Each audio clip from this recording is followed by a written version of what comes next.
हैं वीकेंड का सबसे भरोसेमंद कार्यक्रम ये देश है हमारा। क्या रात 2 बजे ईडी राहुल जी के सपने में आई थी? चोरों को पुलिस का बहुत डर रहता है कि रात 2 बजे आ जाएगी। तुम्हारा नाम क्या है? बताओ। अच्छा तब तुम जाति पूछो तो ठीक है, अगर कोई तुम्हारी जाति पूछ ले तो कांटा चुभा कांटा लगा नहीं चलेगा भैया भारत में। पर्ची उठाओ, पर्ची पूछिए इनसे, पर्ची अखिलेश भैया को देना जो उसके विचार बोल नहीं पाते। पर्ची प्रश्न पूछने का मतलब है साहब, सर्वे करेंगे तो क्या आंख पट्टी बांध के थोड़ा करेंगे? कौन हो भाई, किसको दूं मैं?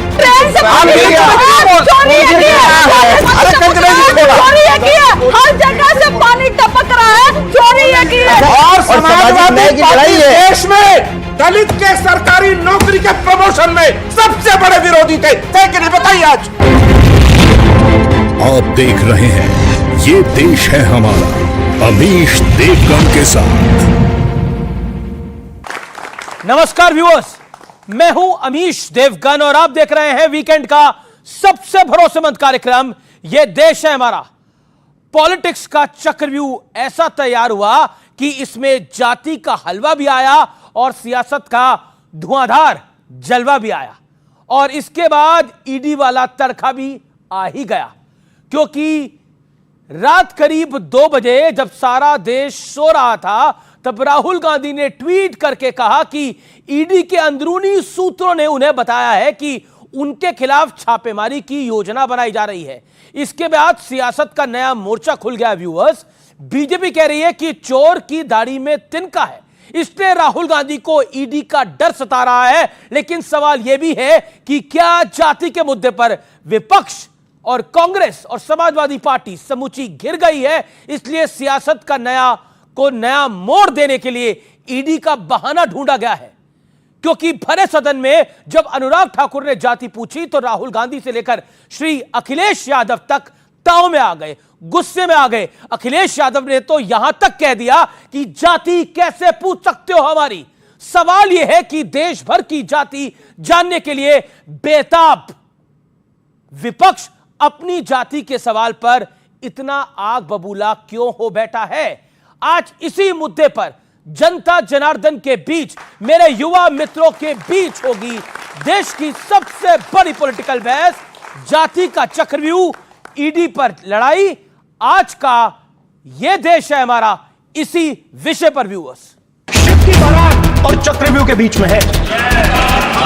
संसद में शुरू हुई चक्रव्यूह वाली लड़ाई अब ईडी सीबीआई तक जा पहुंची है, क्योंकि राहुल गांधी कह रहे हैं ये जाहिर है कि 2 में से एक को मेरी चक्रव्यूह वाली स्पीच पसंद नहीं आई। मेरे ईडी सूत्रों के मुताबिक मुझ पर एक रेड की तैयारी हो रही है, मैं इंतजार कर रहा हूं।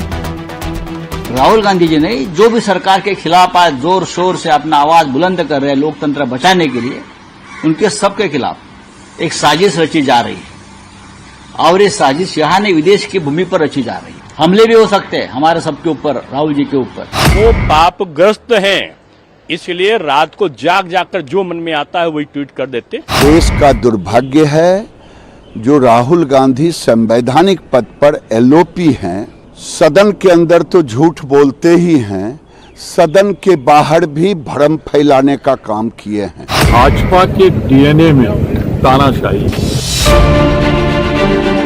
राहुल गांधी ने चक्रव्यूह को पद्म व्यूह यानी कि कमल के फूल वाली रचना बताकर आरोप लगाया था कि देश के हर वर्ग को इसी व्यू में फंसाया गया। चक्रव्यूह का एक दूसरा नाम होता है पद्मव्यूह।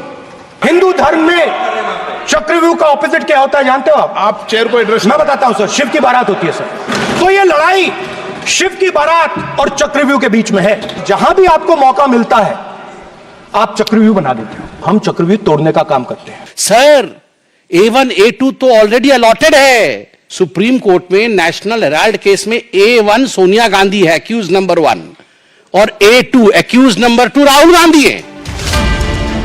इसी बीच जाति जनगणना के मुद्दे पर भी जोरदार वार पलटवार हो रहा है। जितना मेरा आप लोग इंसल्ट करना चाहते हैं आप खुशी से करिए, आप आप रोज करिए, मगर एक बात मत भूलिए, जाति जनगणना को हम यहां पास करके दिखाएंगे। ओबीसी की बात, जनगणना की बात बहुत की जाती है। जिसकी जात का पता नहीं वो गणना की बात करता है। सवाल है कि आरक्षण, जाति जनगणना और चक्रव्यूह से होते हुए ईडी सीबीआई तक पहुंची लड़ाई अब और कौन कौन से रंग दिखाएगी। तो आज की बहस के बड़े मुद्दे क्या है, आइए उनसे आपको परिचय करा देते हैं। आज की बहस के 3 बड़े मुद्दे हैं। जाति का मुद्दा बैकफुट पर आया तो राहुल ने ईडी का मुद्दा बनाया, यह बड़ी बात है। और क्या जाति जनगणना पर विपक्ष का दोहरा चरित्र है, यानी वो अपनी जाति बताना नहीं चाहते लेकिन समूचे देश की जाति को जानने की बात करते हैं। और तीसरी कि देश का हलवा किसने लूटा है, क्योंकि ये बार बार सवाल आ रहा है। इस हफ्ते के 3 बड़े शब्द रहे हैं, वो है हलवा, उसके बाद जाति और अब ईडी। मेरे युवा मित्र हैं, जोरदार तालियां उनके लिए। और मेरे साथ मेहमान हैं, उनका परिचय मैं करा देता हूं एक एक करके।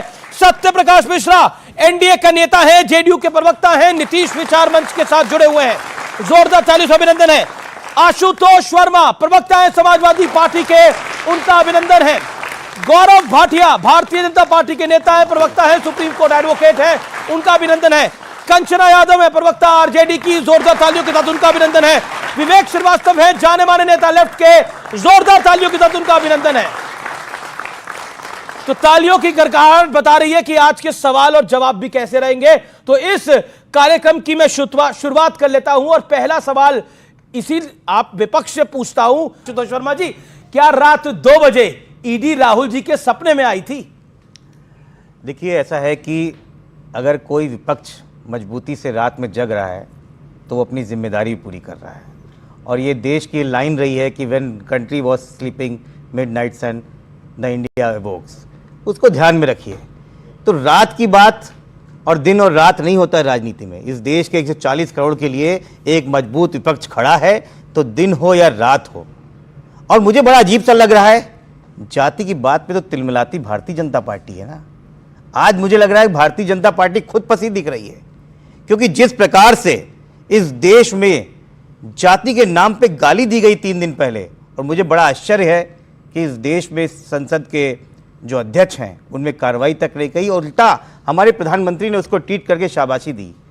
अगर कोई व्यक्ति पूछता है कि तुम्हारी जात का पता नहीं है, ये गाली होती है उस व्यक्ति के लिए, ये गाली होती है उसके माँ बाप के लिए, उनकी परवरिश के लिए।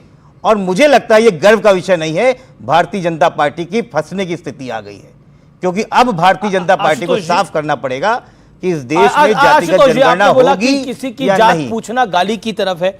मैं यहाँ पर 4 लोगों को बोलता हूँ खड़े हो जाएं, यहाँ पर 4 लोग खड़े हो जाएं। जाति पूछी नहीं गई है, जाति पूछ रहे हैं ना, जाति पूछी नहीं गई है, जाति पूछ रहे हैं। आप बोले कि ये कौन जात है, ये कौन जात है, ये कौन जात है, ये कौन जात है, ये कौन जात है, लेकिन अपनी बारी जब जात बताने की आई तो आप बोलेंगे ये तो गाली है जी। तो इनके लिए गाली नहीं है, फिर अगर ये बताएंगे तो जातीय जनगणना में किससे जात पूछेंगे? इनसे तो पूछेंगे सबसे। अमीश जी जी 1 मिनट जी।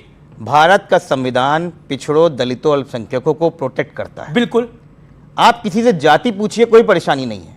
मैं पूछूंगा ये फलाना है, ठीक है। तो अखिलेश जी ने तो गुस्सा दिखाया, उन्होंने बोला जाति कैसे पूछ सकते हो? बात पूरी। लेकिन आप बोलेंगे किसी की जाति का पता नहीं, ठीक है, इससे आप क्या बताना चाहते हैं? ये एक भद्दी गाली है, और कम से कम एक पूर्व मंत्री से और भारतीय जनता पार्टी के इस नेता से उम्मीद नहीं थी, ठीक है, जो इस तरीके के शब्द, असंसदीय शब्द देश में बोलेंगे। गौरव भाटिया, ईडी में आप फंसाना चाहते हैं, जाति को लेकर आप गाली देते हैं, आप चाहते क्या है देश में? चाहते क्या है इस देश में? देखिए, एक एक करके उत्तर दे देता हूं जी। 50 सेकंड। मुझे तो ये नहीं समझ में आता कि ये टूटी साइकिल इतनी कंफ्यूज क्यों है, और कंफ्यूज क्यों है? कहते हैं जातिगत जनगणना कराएंगे, तो आदमी जाएगा, हर नागरिक से पूछेगा जाति बताओ भैया, जाति बताओ, जाति बताओ। और अगर इनसे कोई पूछ ले तुम्हारी जाति क्या है, जाति कैसे पूछ ली? तो अगर तुमसे नहीं पूछ सकते तो आम जनता से कैसे पूछ सकते? तुम उनके ऊपर हो क्या? नहीं हो, तुम भी वैसे ही हो जैसे जनता है। दूसरी बात, इन्होंने कहा गाली देना होता है। मैं आपको देखिए बताता हूं, ये एक वीडियो है, कैमरा कहीं और ले जाओ, सुन लीजिए।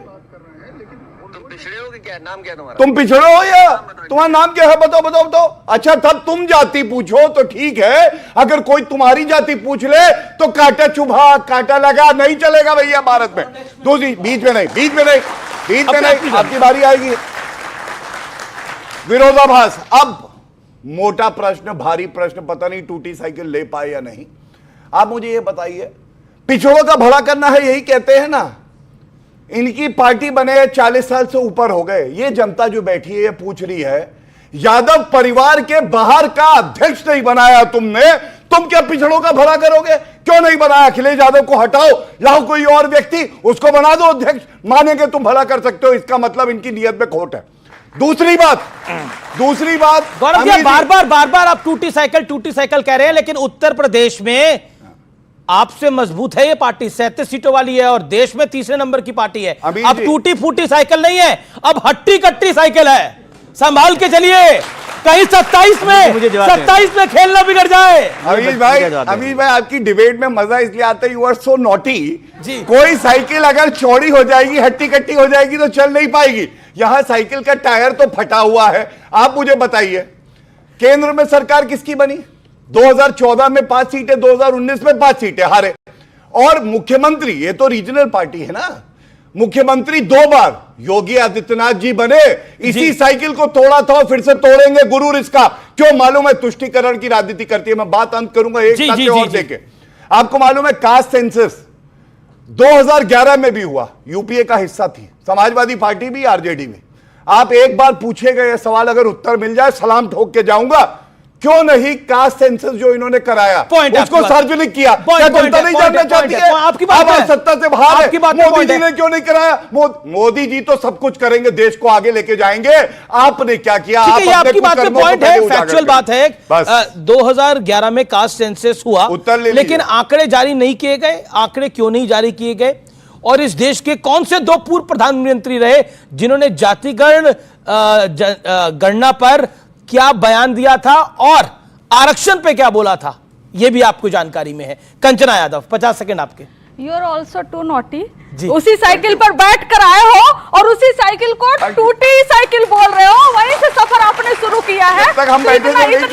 इतना भी नहीं उस साइकिल का गाली दो जिसने आपको यहाँ तक पहुंचाया है, उसको बंद करिए थोड़ा। लेकिन आपको बता, आपका जो टाइटल है कि जाति में फंस गया विपक्ष, ऐसा करके जाति में नहीं फंसा है विपक्ष, ऐसे नहीं फंसा है। क्योंकि जातिगत जनगणना और आरक्षण हमारे लिए सिर्फ पॉलिटिकल मुद्दा नहीं है, वो हमारे लिए एक मूवमेंट है। और मूवमेंट इस आधार पर है, उसका प्रिंसिपल यह है कि हमारे देश में जो सोशल, इकोनॉमिक और पॉलिटिकल जो एक इनइक्वालिटी है, वो सिर्फ और सिर्फ एक सिस्टम की वजह से आया है। उस सिस्टम का नाम है जाति। कोई अपर कास्ट है तो कोई लोअर कास्ट है। ये जो सिस्टम है ना, उसके खिलाफ हमारी लड़ाई है। और हम ये बिलीव करते हैं कि उसे लड़ने के लिए हमें उसी रूट को अपनाना पड़ेगा। इसलिए जातिगत सर्वे, जातिगत जनगणना की जरूरत है, ये जानने के लिए कौन अति पिछड़ा है, कौन पिछड़ा है, दलित में कौन सबसे पुअर है, अपर कास्ट में कौन पुअर है। इसमें किसी जात के खिलाफ लड़ाई नहीं है। अगर कोई अपर कास्ट आकर हमारा साथ देना चाहता है और हमारे प्रिंसिपल पर बिलीव करता है तो उसका स्वागत है। और बहुत सारे ऐसे लोग हैं जो मानते हैं कि जो जातिगत व्यवस्था की वजह से जो बीमारी समाज में आई है, उसका सलूशन इसी के माध्यम से हो सकता है। तो इसलिए हम फंसे नहीं हैं। आप लोग तो ऐसे कह रहे हैं कि जातिगत जनगणना होने के साथ ही इस देश के अंदर बहुत बड़ी बहार आ जाएगी, इस देश के अंदर की सारी समस्याएं दूर हो जाएंगी। मतलब जातिगत जनसंख्या होने के बाद इस देश के अंदर कोई दुख तकलीफ नहीं रहेंगे। कहीं बाढ़ आ रही है तो बाढ़ रुक जाएगी, कहीं सूखा पड़ रहा है तो सूखा रुक जाएगा, अगर कहीं बेरोजगारी बढ़ रही है तो बेरोजगारी समाप्त हो जाएगी। मतलब इसके पीछे मतलब काका कलेकर की रिपोर्ट है, इसके अलावा भी बहुत सारी चीजें हैं। क्या आपको लगता नहीं है कि मतलब एक तरह से पॉलिटिकल शिगुफा है? हो सकता है इससे आपको सत्ता मिल जाए, हो सकता है नहीं, ये पॉलिटिकल शिगुफा ज्यादा बड़ा है, ये पॉलिटिकल शिगुफा ज्यादा बड़ा है। जी जी, सत्यप्रकाश मिश्रा, ये मतलब अगर जाति पर आप फंसे हुए हैं, जाति के चक्रव्यूह में, तो ईडी की कार्रवाई राहुल जी पे कराइएगा। रात को 2 बजे उनको उठना पड़ रहा है और ट्वीट करना पड़ रहा है। जी देखिए, दोनों अलग मसला है। मसला एक ही है सर। नहीं, राहुल जी की रात की नींद बहुत खतरे में है। कहते हैं रात की नींद हराम हो गई, पता नहीं क्या चोरी किया, क्या सपने में आ रहे हैं उनके, क्यों डरे हुए हैं, भयभीत ना हो।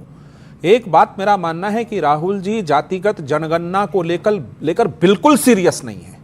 उनकी इस देश में कांग्रेस पार्टी की कर्नाटक में सरकार है, जातिगत जनगणना हो चुकी है, उसका डेटा क्यों नहीं सार्वजनिक करते? क्यों नहीं एक रोल मॉडल बना करके कर्नाटक को, देश को बताते कि इस तरह से हमने जातिगत जनगणना की और इस तरह से लोगों का विकास किया। इसका मतलब है वो सीरियस नहीं है इस मसले को लेकर, वो एक पॉलिटिकल टूल की तरह इसको इस्तेमाल कर रहे हैं।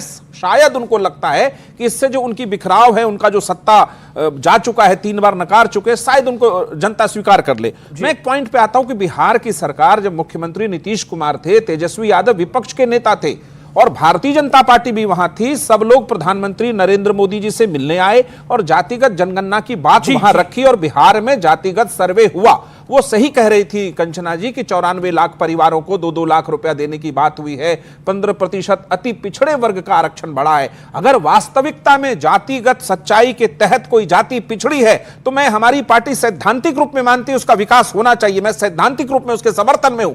लेकिन अगर पॉलिटिकल टूल की तरह जातियों में टकराहट पैदा करना चाहते, जो राहुल गांधी जी का टारगेट था कि एक फोटो उठाए कि इसमें ओबीसी कौन है, इसमें दलित कौन है, 90 में ओबीसी आरक्षण पास हुआ, राजीव गांधी ने पास नहीं किया, विश्वनाथ प्रताप सिंह और भारतीय जनता पार्टी जी की सरकार थी, दोनों ने मिलकर पास किया। इंदिरा गांधी उस फाइल पर बैठी रहे, राजीव गांधी बैठे रहे। तो कांग्रेस पार्टी का जाति के विकास को लेकर के कोई इतिहास मुझे तो नहीं दिखता। समाजवादी पार्टी साथ में, हां, ये तमाम परिवारवाद की चट्टे बट्टे पार्टियां भी एक साथ हैं, परिवारवाद का विकास इसमें दिखता। सीरीज से देखिए, अखिलेश यादव, डिंपल यादव, धर्मेंद्र यादव, राम गोपाल यादव, शिवपाल यादव, चौपाल यादव, नगरपाल यादव, यही लोग भरे। आशुतोष वर्मा जी का वह विकास नहीं है। राहुल गांधी, मैं, आपने वादा किया था ना, आपने वादा किया था ना कि आप नहीं बोलेंगे मेरे बीच में, आपने ना आपने वादा किया था। जातिगत विकास में बिहार में आइए, लालू प्रसाद यादव जी ने, जिनको कोखो गोगो नहीं आता था, रात रात उनको मुख्यमंत्री बना दिया राबड़ी जी को।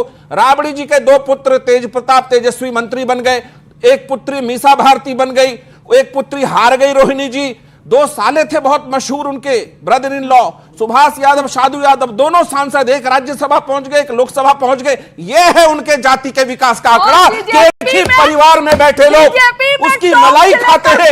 और ये ठीक है, अमीश देवगन, ये ठीक नहीं, मैंने सच बोला है। मैं आपके पास आता हूं, ये रात 2 बजे कौन से सूत्र एक्टिव हुए और राहुल जी को जानकारी दी उठाकर कि आपके यहां ईडी का छापा पड़ने वाला है? ये तो नहीं है कि ये जो पूरा जाति के खेल में जो पूछा गया कि कैसे जात पूछ सकते हो, जब आप लोग जजेस की जाति पूछ सकते हो, पूछी कि नहीं पूछी, पत्रकारों की जाति पूछ सकते हो, पूछी कि नहीं पूछी, जब आपसे कोई जाति पूछ रहा है तो हमसे कैसे पूछ सकते हो? इन विचारों से पूछोगे ना, ये जो व्यूअर्स है हमारे, इनसे जाति पूछोगे ना, तो फिर अपनी बताने में क्या तकलीफ हो रही है भाई? देखिए, इतना बड़ा पत्रकार, इनके इतने ज्यादा सूत्र, हर चीज की इंफॉर्मेशन इनके मोबाइल पे आती जाती रहती है। अब ये पूछ रहे हैं सूत्र कहां से आए? अरे भाई, राहुल गांधी जी की को भी तो कुछ क्रेडिबिलिटी दे दीजिए, कुछ सूत्र उनके भी रहे होंगे, सारा सूत्र उनके भी रहे होंगे। सुन लीजिए भाई, अमीश जी जैसे बड़े पत्रकार के पास अगर सूत्र हैं तो राहुल जी के पास भी कुछ सूत्र तो होंगे। तो सूत्र बिल्कुल सही है, इंफॉर्मेशन बिल्कुल ठीक है। अब देखिए, हमने कहा था जाति क्यों पूछते हैं, जाति नहीं पूछी गई थी, यह कहा गया था सभी जातियों को इक्वल रिप्रेजेंटेशन मिले, भाई जुडिशरी में भी मिले, सिविल सर्विसेज में भी मिले, शिक्षा में भी मिले। और प्रश्न पूछने का मतलब है साहब, सर्वे करेंगे तो क्या आंख पट्टी बांध के थोड़ा करेंगे, कौन हो भाई, किसको दूं मैं? आप पूछेंगे कि भाई किस बिरादरी का कौन है, किसकी क्या इकोनॉमिक स्टेटस है, किसको क्या बेनिफिट दिया जाए। जी। पहली चीज तो राहुल जी के ऊपर बहुत बड़ा संकट है, बहुत बड़ा खतरा है, उसको बचाने का जिम्मा मीडिया का भी है। तो आप भी थोड़ा सा आवाज उठाइए। संकट है, खतरा है, आपको लग रहा है किस चीज का? देखिए, लीडर ऑफ ऑपोजिशन, अगर लीडर ऑफ ऑपोजिशन कह रहे हैं साहब कि ईडी आने वाली है, एक तो कह रहे थे खड़े होकर कि साहब कुछ संकट भी है, तो मेरी तो अपील अमीश देवगन जी जैसे बड़े पत्रकार से है कि आप लीडर ऑफ ऑपोजिशन के लिए आवाज जरूर उठाइए। आज हम तो सबके लिए आवाज उठा रहे हैं, हम तो सबके लिए आवाज उठा रहे हैं। ना हम लीडर ऑफ ऑपोजिशन के लिए आवाज उठाएंगे, ना हम प्रधानमंत्री के लिए आवाज उठाएंगे, हम देश के लिए आवाज उठाएंगे और देश के नागरिकों के लिए आवाज उठाएंगे। ये मेरा काम है जी। ओके, अब मैं गौरव भाटिया की बात आता हूं, क्योंकि लगातार कई सारी बातें हुई। गौरव भाटिया, देखिए, सूत्र उनके भी हैं और उनके सूत्रों ने जानकारी दी कि उन पे छापा पड़ने वाला है। एक बात बताइए, ये जाति में अखिलेश जी को बहुत गुस्सा आ गया और उन्होंने बोला कि मेरी जाति कैसे पूछ सकते हो तुम लोग? क्या आपको लगता है कि बीजेपी से भी गलती हुई? देखिए, क्योंकि बात राहुल गांधी की हुई, उन्होंने कहा कि राहुल गांधी को खतरा है। अरे, राहुल गांधी सबसे बड़ा खतरा है कांग्रेस के लिए और देश के लिए भी। उनको कैसे खतरा हो सकता है किसी चीज से? और मैं आपको एक बात बताऊं, पर अब तो अपनी सीटें बढ़ा के ले आए हैं, इस बार 99 ले आए हैं। मैं उत्तर दूंगा जी।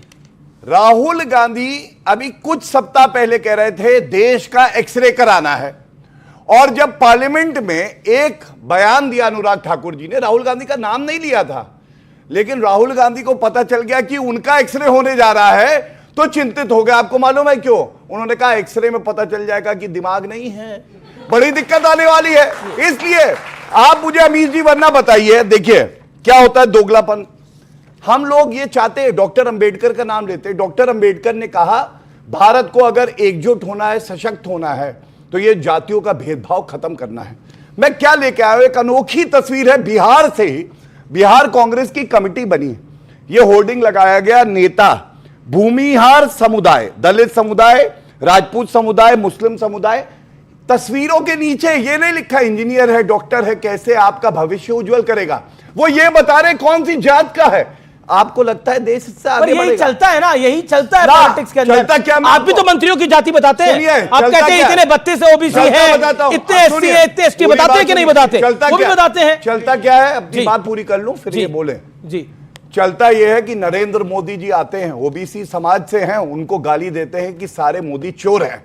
चलता यह है संविधान का संशोधन करते हैं, इकोनॉमिकली वीकर सेक्शन को 10% आरक्षण देंगे नरेंद्र मोदी जी। चलता यह है महिला आरक्षण ये नहीं कर पाए, संविधान संशोधन करके नरेंद्र मोदी जी ने किया, जिससे सशक्तिकरण होगा। और अंत करूंगा, एक प्रश्न पूछ के किसी की हिम्मत हो तो उत्तर दे दे। बात कर रहे हैं ना सशक्तिकरण की, पिछड़े समाज की। एएमयू में यहां पे बोल के जाए कि आरक्षण होगा एससी एसटी ओबीसी का 50%, अगर बोल दे तो मैं मान लूंगा कि हाँ ये जातियों का यही सवाल से शुरुआत। आशुतोष शर्मा की बारी। पर्ची उठाओ, पर्ची पूछिए इनसे, पर्ची अखिलेश भैया को देना जो उसके बेचारा बोल नहीं पाते बेचारे। क्या क्या? अरे पर्ची मीडिया से पूछ रहे कौन जात। अब उनकी बारी, अब आप बोलिए, फिर भी ऑडियंस अपने सवाल आप तैयार रखिए। ये एएमयू और जेएमयू के माइनॉरिटी स्टेटस तक खींचने की लड़ाई लड़ रहे हैं, क्योंकि वहां पे आरक्षण खत्म हो जाए। ओके, ये असलियत है।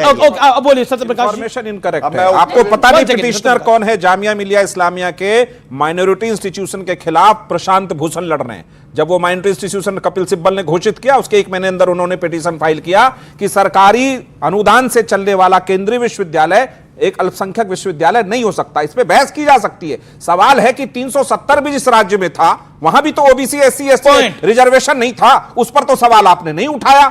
मैं बार बार कह रहा हूं कि कांग्रेस पार्टी या इनके चट्टे बट्टे की तमाम पार्टियों के इस देश के आरक्षण और जाति के विकास से कोई लेना देना नहीं है।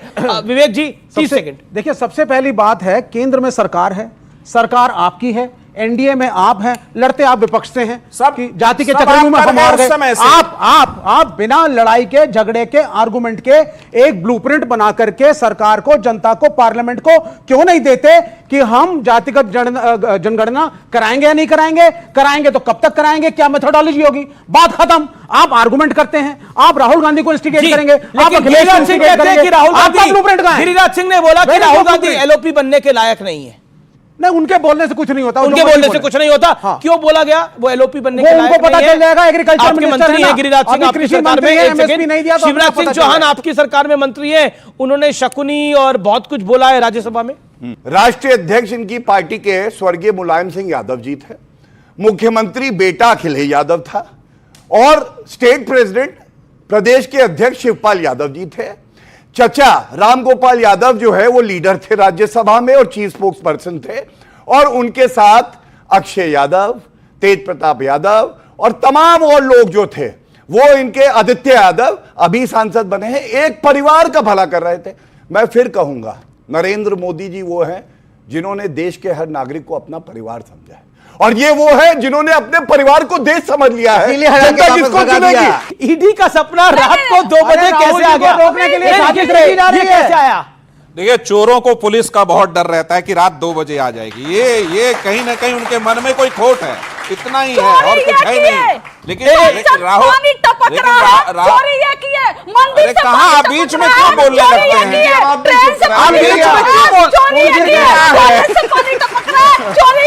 कंजना जी, अरे कंजना जी थोड़ा, हर जगह से पानी टपक रहा है, चोरी ये की है। आप कह रही है संसद का पानी टपक रहा है इसलिए ईडी का सपना आ रहा है। नहीं, एक सेकंड, चोरी की बात की इन्होंने ना, भरपूर करप्शन इन्होंने संसद में किया, पानी टपक रहा है। अयोध्या मंदिर इतना हल्ला, पानी टपक रहा है, ऐसा करप्शन। ट्रेन पे पानी लीक कर रहा है, ऐसा करप्शन किया। हर जगह से बस लीक ही मतलब बात हो रही है करप्शन की, बात हो रही है करप्शन की, बात हो रही है करप्शन की, लेकिन ये देश का भी सत्य है कि लालू जी कन्विक्टेड है करप्शन के ही मामले पे, चारा घोटाले।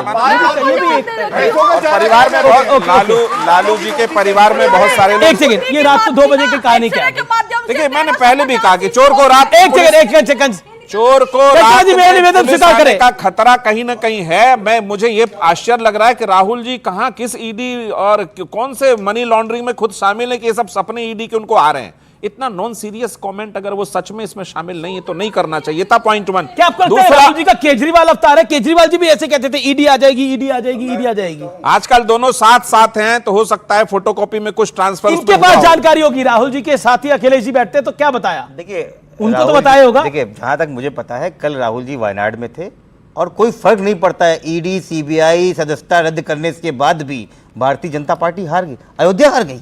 फैजाबाद मैं तो यही सोच रहा हूँ। मतलब सरकार तो बीजेपी की है देश में। अरे ये भी तो बैसाखियों की सरकार है, ये कब तक रुकेगी? ये बैसाखियों की सरकार अब रखने वाली नहीं है। ठीक है, ये प्री-पोल अलायंस चुनाव पूर्व हुए गठबंधन को भारत के मतदाताओं ने 293 सीट दी। अब देखिए, पूर्ण बहुमत की सरकार आप ना बताइए प्री पोल और पोस्ट पोल क्या। अगर जेडीयू प्री पोल और पोस्ट पोल बोलेगी तो हमने राष्ट्रीय कार्यकारिणी में इसको पास ठीक है। कर दिया। ऑडियंस के सवाल हाथ खड़े हैं। आपका सवाल क्या है? खड़े होकर पूछिए। मेरा पॉइंट है कि घर पे दादाजी बोलते हैं ना कि जब दिन में चोरी करोगे ना या कभी चोरी करोगे तो रात में नींद नहीं आएगी। और दूसरा बात यह है कि राहुल गांधी सपना देखते हैं प्रधानमंत्री बनने का, तो उनको कहीं से मालूम भी चला है कि ईडी की छापेमारी चलने वाली है, तो स्वागत करें ना, पोस्ट करें कि हाँ हम नहीं तो कह रहे हैं मैं चाय बिस्कुट खिलाऊंगा। स्वागत करें और बुलाएं कि बैठाएं और बुलाएं कि हाँ जांच करें। और उसके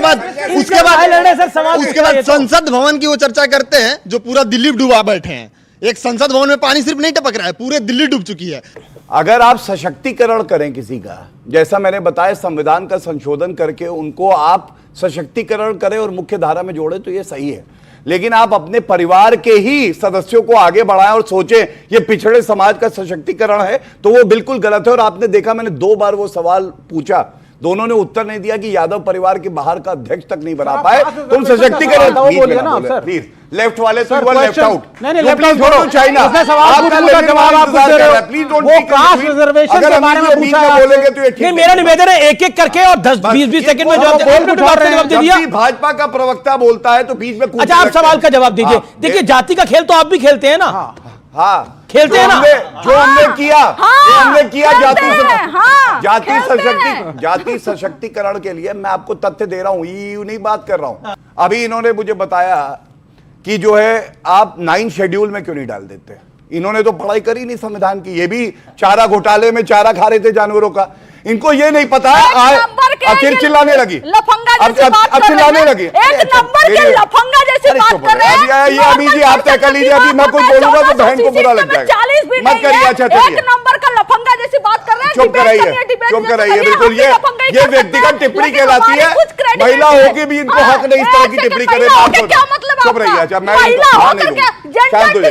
अरे चुप रहिए। अब आप बीच में आ रहे तो आपकी मर्जी। एक एक करके मैं तो दोनों को ही निवेदन कर रहा हूँ। मुझे क्या निवेदन? मैं उनको भी निवेदन कर रहा हूँ। क्यों परेशान? एक करके आप बोलिएगा, पहले ये 15 सेकंड बोल रहे। ओके, मैं इनसे कम हूँ क्या? मैं इनसे कम हूँ? किसी से कम नहीं है भाई। महिला सबसे बड़ी है, तालियां महिला के लिए। महिला होकर क्या? इन्होंने देखिए, यहां पे जब हम डिबेट करते हैं या सामने हमारी बहनें बैठी हैं, ये योग्यता पे डिबेट होती है। ये नहीं कि अगर किसी पुरुष प्रवक्ता ने अच्छा जवाब दे दिया तो महिला कार्ड खेलने लगे। इन्होंने उठाया ये मुद्दा, बीच में बोले चुप हो जाए। ये अभी जी चुप कराएंगे, ये नहीं, ये तरीका ठीक नहीं। ये अपनी बात को रख ले, ये अपनी बात को रख ले, आप अपनी बात को रख ले। मैं ये कहना चाहता हूं, इन्होंने 9 शेड्यूल का मुद्दा उठाया था। मैं गलत नहीं कह रहा हूं। मैं इनको ये बताना चाहता हूं, इनको ये भी नहीं पता है संविधान नहीं पढ़ती, सुप्रीम कोर्ट का जजमेंट नहीं पढ़ती।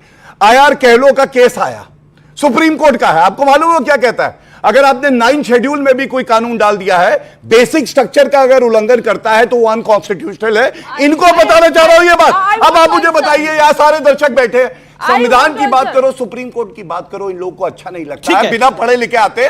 और हां, छत टपकने की बात हुई तो मैं इतना कह दूं, वहां पे छत का लीकेज हुआ, 24 घंटे में ठीक हो गया। लेकिन जिस राहुल गांधी और जिस पार्टी के लीडर की बुद्धि टपक गई और लीक हो गई, वो नहीं मिल रही, उसका क्या होगा? जिनको संविधान को एक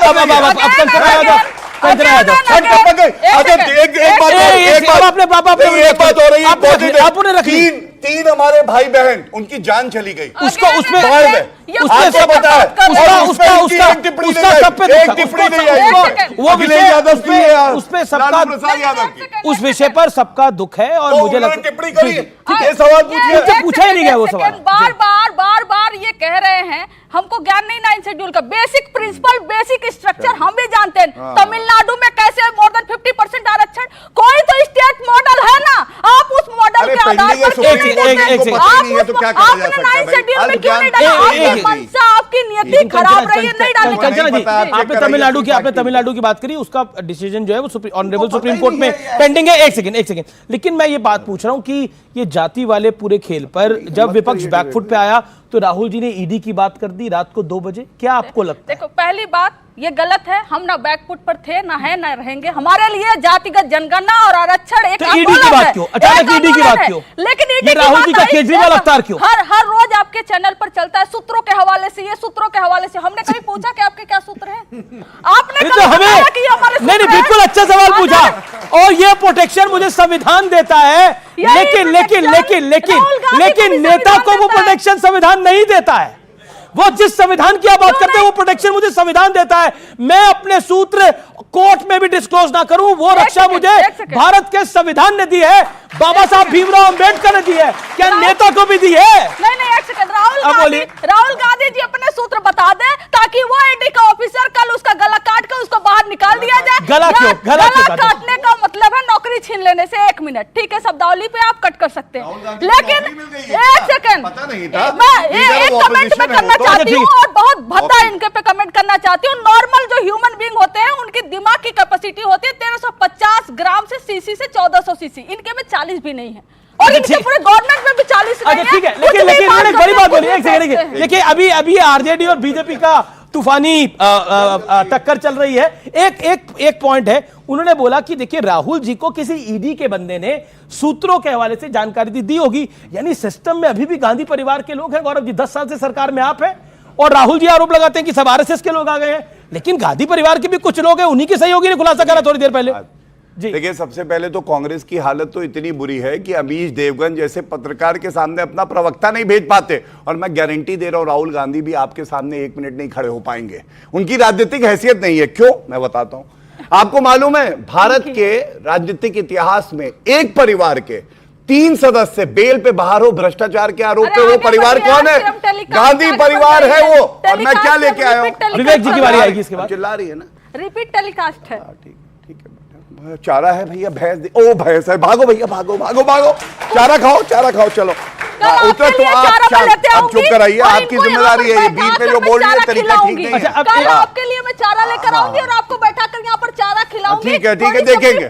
लालू प्रसाद यादव आपको पार्टी से ना निकाल दे, कह दे इसमें तो मेरा हाथ है, इसको कैसे ले गई? अरे आप नहीं समझ पाओगे भैया। अच्छा, एक देखिए डिबेट आरजेडी वर्सेस बीजेपी रही है, बाकी लोगों को भी मौका देना चाहिए। हाँ, देखिए, मैं आपके लिए लाया हूं, ये सोनिया गांधी और राहुल गांधी नेशनल हेराल्ड घोटाले में सर्वोच्च न्यायालय तक गए।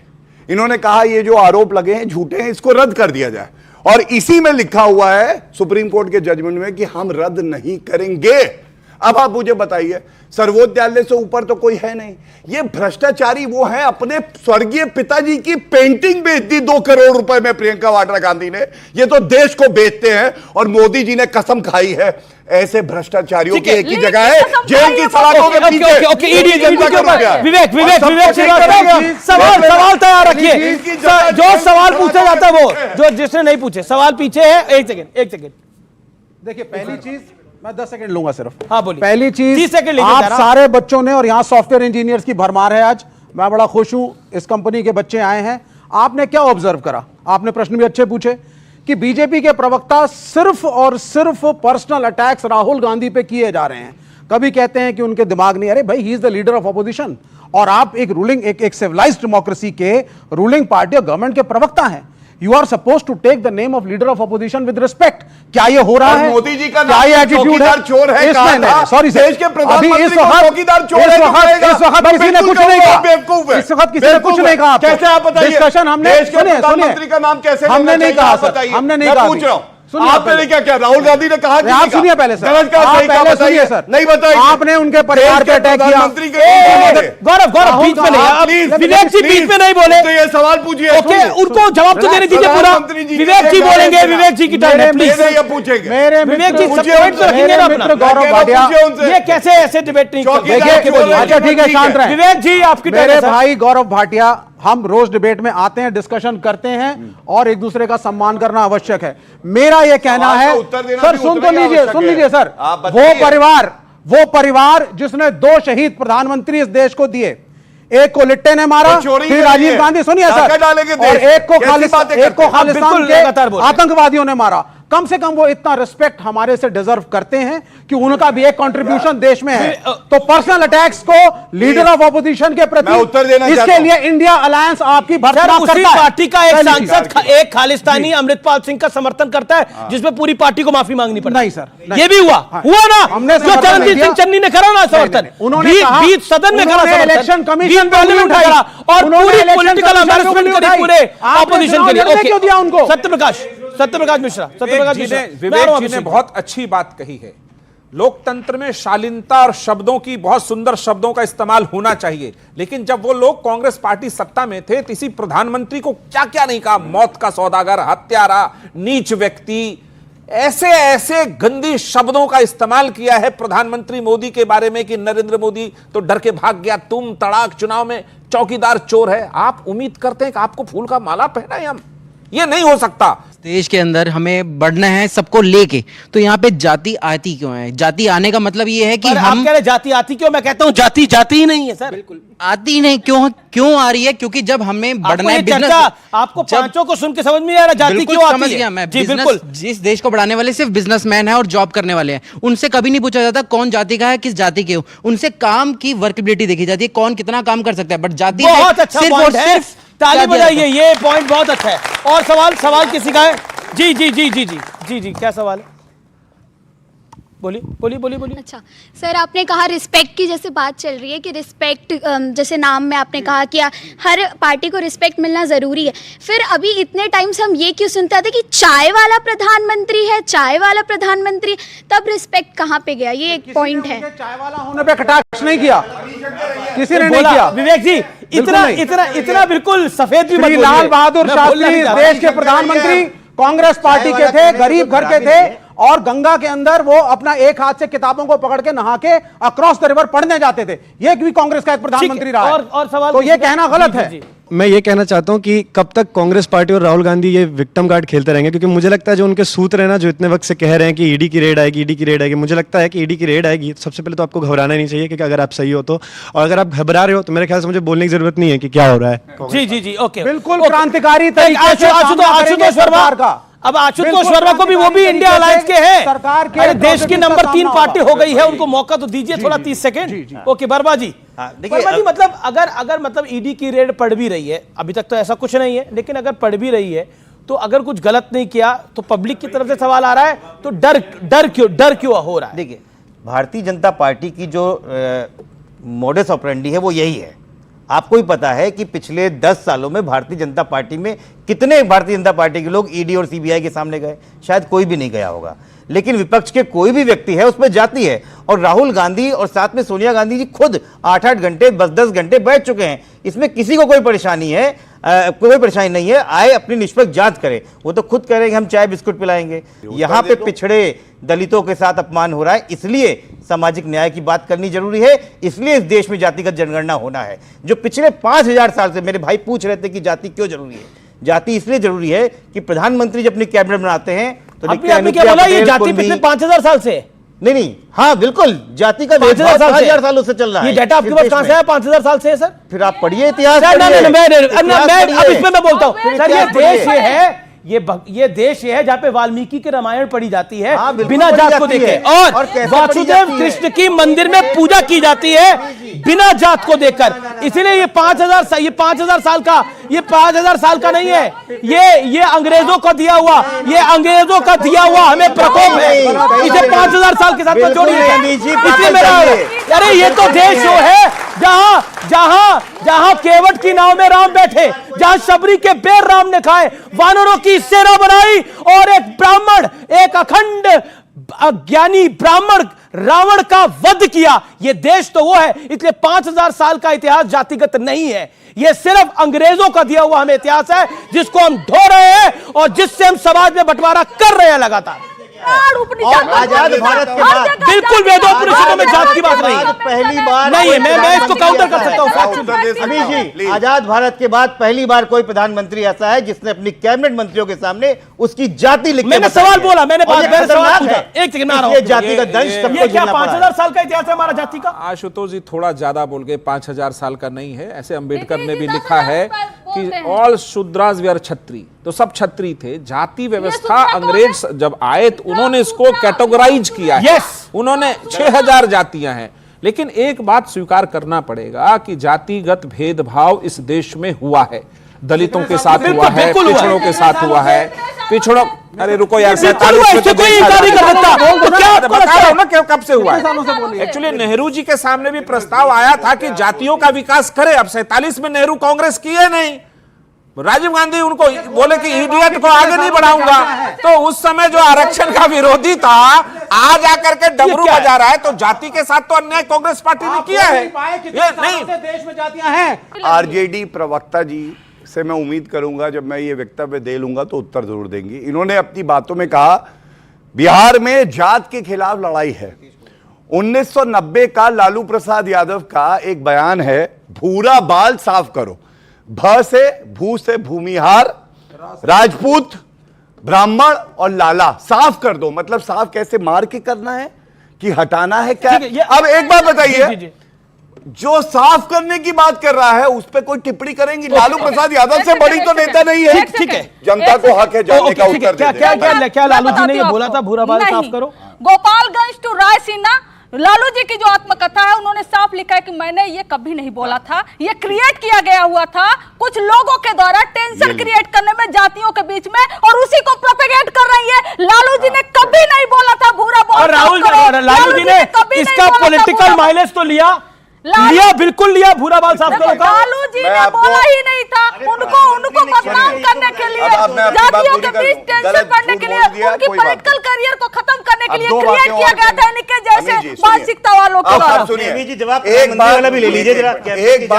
एक बात जो मेरी छोटी बहन ने यहाँ कही, इन्होंने कहा शब्दों की मर्यादा बनी रहनी चाहिए, बिल्कुल बनी रहनी चाहिए। लेकिन आप ये बताइए, प्रधानमंत्री जी के लिए राहुल गांधी ने जब कहा कि लोग चौराहे पे डंडे से मारेंगे, बोटी बोटी कर देंगे कांग्रेस पार्टी में, आज उनका प्रवक्ता यहाँ पे नहीं है, बीच में ना बोले। अब ये गलत बात नहीं जी, नहीं ये वो विषय नहीं है। आप खुद मोदी जी ने कहा कि एक सेकंड, ये मोदी जी की भाषा है भाई, मोदी जी की भाषा है। मैं केवल एक बात, चौराहे पर टांग दो लेकिन मुझे 50 दिन दे दो। जवाब दे देता हूं। एक सेकंड भी, आखिरी 3 मिनट है, बोलिए। मैं केवल एक बात कहूंगा, जब प्रधानमंत्री जी को कोई कमजोर खिलाड़ी गाली देता है तो वो देश की जनता को गाली देता है, और देश की जनता हर बार जवाब कैसे देती है? वोट करके देती है। और पुनः नरेंद्र मोदी जी को प्रधानमंत्री, जो ओबीसी लोग हैं उनसे टैक्स कम लिया जाए या फिर ज्यादा लिया जाए, टैक्स लेने के टाइम पे जातिवाद नहीं आता है। दूसरा, सशक्तिकरण अगर करा जाए तो स्टार्टअप में क्या हेल्प मिली ओबीसी वालों को या फिर दूसरी कैटेगरीज को? पढ़ाई में अगर साइंटिस्ट बन रही है मैम, तो उसमें किसी में भी कोई भी रिसर्च तक का पैसा नहीं है जातिवाद के अकॉर्डिंग। और रिसर्च सबसे इंपॉर्टेंट है। सवाल यही तो है कि टैक्सेशन लेते वक्त या जब पैसा ले रहे हैं हम, उस वक्त पे आप जातिवाद क्यों इंक्लूड नहीं कर रहे हैं, उसमें रिलीफ क्यों नहीं दे रहे? ठीक है, आप कह रहे मतलब टैक्सेशन में भी जातिवाद होना चाहिए, ये एक अलग ही डिमांड आ रही है। लेकिन मैं आप सबको मौका दे रहा हूं, आखिरी 5-5 सेकंड, और मेरा निवेदन है 5 से 10 सेकंड में कार्यक्रम को हम समाप्त करेंगे। ओके विवेक जी, इनका बड़ा अच्छा प्रश्न था जो उन्होंने पूछा। देखिए, जब एक बार बच्चे को आपने रिजर्व कैटेगरी की वजह से पढ़ने का मौका दिया, लेकिन जब वो बाहर आकर के नौकरी करता है तो सबको टैक्स उतना ही देना पड़ता है। आप समझे? अगर आप बिजनेस करेंगे, आप किसी भी जाति के हैं, टैक्स आपको सेम देना पड़ेगा। टाइम खत्म। कंचना 10 सेकंड। छोटे भाई ने बोला जो जीएसटी सिस्टम है ना, उसमें आप 100 रुपए कमाते हो या 1 करोड़ कमाते हो, 10 करोड़ कमाते हो, उसमें सबको जीएसटी टैक्स देना पड़ता है। वो चाहे किसी भी कास्ट से हो, किसी भी हो, इक्वली टैक्स, इवन जीएसटी से ज्यादा ले रहे हैं। इनकम टैक्स से 19%, गौरव भाटिया सिर्फ 17% ले रहे हैं। Okay time. Kanchana ji time over हो गया। उन्होंने ये नहीं बताया कि सत्ता में 55 साल रही कांग्रेस पार्टी, किया क्या। मैं आपके प्रश्न का उत्तर देते हुए बताता हूं। प्रधानमंत्री किसान सम्मान निधि में SC ST OBC का 71% लाभार्थी हैं। आवास योजना में 46%, छात्रवृत्ति में स्टूडेंट्स के लिए 58% और मुद्रा योजना में जिसमें रोजगार के अवसर हैं 51%। ये मैं आंकड़ा लेके आया हूं। ये फर्क है भाजपा में और कांग्रेस में। देश का हलवा किसने लूटा? अनुराग ठाकुर ने बोला लोकसभा के अंदर कि सारे घोटालों का हलवा तो कांग्रेस ने लूटा और उनके अलायंस ने लूटा। नहीं तो भारतीय जनता पार्टी 10 साल से क्या बढ़ रही थी? हलवे के नीचे आग लगा रही थी क्या? मुझे लगता है सरकार उनकी ये सवाल नेहरू जी से पूछेंगे। ये खत्म होना चाहिए। और अमित जी, मेरा 10 सेकंड का वर्ड है। पर देखिए अब ईडी का डर आप ही को सता रहा है। ईडी तो आपको बहुत पुरानी दोस्ती हो गई, अब कोई मतलब नहीं। ईडी से दोस्ती है आपकी? सब कोई परेशानी नहीं है। जमाने से है, सीबीआई भेजी जाती थी मुलायम सिंह यादव जी और जातिवाद का जो दंश है वो हमने झेला है, हम लड़ेंगे। इस देश की आजादी के बाद पहला प्रधानमंत्री कोई ऐसा है जो पहला प्रधानमंत्री है जिसने अपने कैबिनेट के सामने जातियां लिखी। वो माननीय नरेंद्र मोदी। 55 साल देश में मलाई खाने वाले, हलवा खा करके हजम करने वाले या सवाल पूछे हैं, जवाब देंगे। बिहार में आप जो कह रहे हैं ना कि उद्यमी योजना है, अनुदान देते हैं। आप सबका बहुत बहुत शुक्रिया। मेरा निवेदन यह है कि हलवा कोई खाए लेकिन देश का हलवा ना बनाए, कृपया करके। आप सबका बहुत शुक्रिया आज की इस चर्चा में आने के लिए और इस विशेष कार्यक्रम का हिस्सा बनने के लिए। मेरे युवा मित्रों का बहुत बहुत धन्यवाद। धुआंधार सवाल पूछे आपने, आपका बहुत बहुत शुक्रिया। फिलहाल इतना ही, नमस्कार।